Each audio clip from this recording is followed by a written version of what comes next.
Assalamualaikum warahmatullahi wabarakatuh. Pada kali ini saya akan menyampaikan mengenai kelainan hemostasis. Hemostasis adalah proses yang kompleks untuk menghentikan perdarahan. Proses ini terjadi secara spontan dan terlokalisir, serta mempertahankan darah tetap dalam keadaan cair di dalam pembuluh darah. Sebelum kita bahas lebih lanjut, harus dibedakan terlebih dahulu antara hemostasis dan homeostasis. Ya. Kemudian antara hemostasis dan koagulasi. Antara faktor hemostasis dan faktor pembekuan atau faktor koagulasi. Proses hemostasis ini terjadi melalui integrasi dan interaksi yang teratur antara pembuluh darah, trombosit, protein koagulasi, sistem fibrinolisis, dan inhibitor atau antikoagulan alami. Nah, berdasarkan hal itu tadi, kelainan hemostasis bisa dibedakan menjadi kelainan hemostasis primer, kelainan faktor atau protein koagulasi, atau kelainan menyeluruh. Kelainan hemostasis primer itu bisa dibedakan atas kelainan trombosit dan kelainan vaskuler. Sedangkan kelainan trombosit bisa dibedakan lagi menjadi kelainan jumlah dan kelainan fungsi. Kelainan jumlah bisa dibedakan lagi yaitu jumlahnya menurun, trombositopeni, atau jumlahnya meningkat, disebut trombositosis. Gambaran klinis kelainan hemostasis yang bisa kita temukan adalah perdarahan. Kemudian yang kedua trombosis, yang ketiga gabungan perdarahan dan trombosis. Kelainan perdarahan itu bisa disebabkan oleh kelainan vaskuler, kelainan trombosit yang paling sering adalah idiopatik trombositopenik purpura, kemudian kelainan faktor pembekuan yang sering ditemukan adalah penyakit von Willebrand dan hemofilia.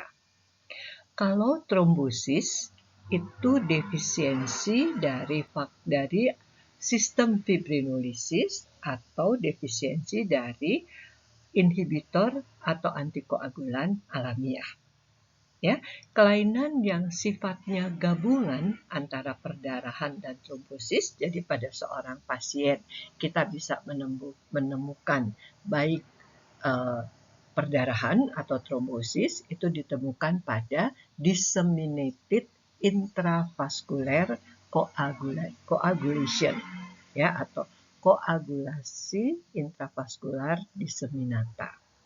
Ya. Nah, bagaimana pendekatan kelainan hemostasis? Pendekatannya ada dua, pendekatan klinik dan pendekatan laboratorium. Kalau pendekatan klinik itu berdasarkan anamnesis dan pemeriksaan fisik. Nah, pendekatan diagnosis pasien dengan kelainan perdarahan, kita harus ingat patogenesis kelainan perdarahan. Ya, kelainan perdarahan itu bisa disebabkan defek protein plasma, kemudian kelainan trombosit, jumlah ataupun fungsinya, dan defek interaksi antara trombosit dan endotel. Defek protein koagulasi ini bisa defisiensi murni, inhibisi bagian protein yang aktif, atau protein yang dihasilkan abnormal, atau terdapat peningkatan clearance protein melalui ginjal, sehingga protein koagulasi juga diekskresi. Nah, pada anamnesa kita harus menyiapkan pertanyaan mengenai riwayat keluarga, riwayat pengobatan, riwayat penyakit sebelumnya, dan keluhan pasien secara lengkap. Ya. Pada pemeriksaan fisik ada beberapa hal yang bisa kita ketemukan, antara lain petechiae, ekimosis, kemudian purpura, hematom, perdarahan gusi, mimisan, atau metromenorahi. Ya. Nah, ini adalah petekiae. Kita lihat bintik-bintik perdarahan yang kecil. Kalau bintiknya agak besar, kita sebut ekimosis. Ya.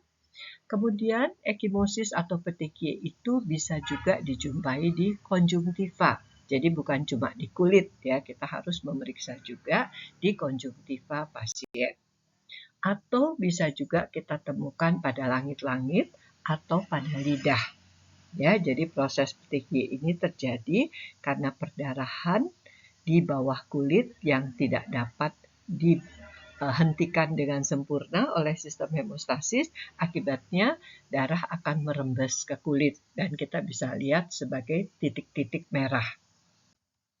Kemudian bisa juga hematom, kita bisa melihat gambaran kebiruan yang sering pada pasien hemofili kita temukan di daerah lutut, ini hematomnya, atau purpura. Purpura ini bintik-bintik merah yang kecil tapi banyak sekali dan sangat jelas terlihat, ya. Atau bisa juga pada bayi dengan kelainan otak, ini bisa kita temukan hematom yang luas di daerah mata. Ya, biasanya ada perdarahan intrakranial seperti ini, ya. Kemudian hematom yang luas dan berat juga bisa ditemukan di telapak tangan atau di kuku. Ini misalnya kalau kita kejepit pintu mobil, ya, kita bisa lihat kuku kita menunjukkan hematom seperti ini, ya. Nah, secara umum yang sering ditemukan pasien dengan kelainan perdarahan itu umumnya disebabkan kelainan koagulasi atau kelainan trombosit dan vaskuler itu sekalian, ya.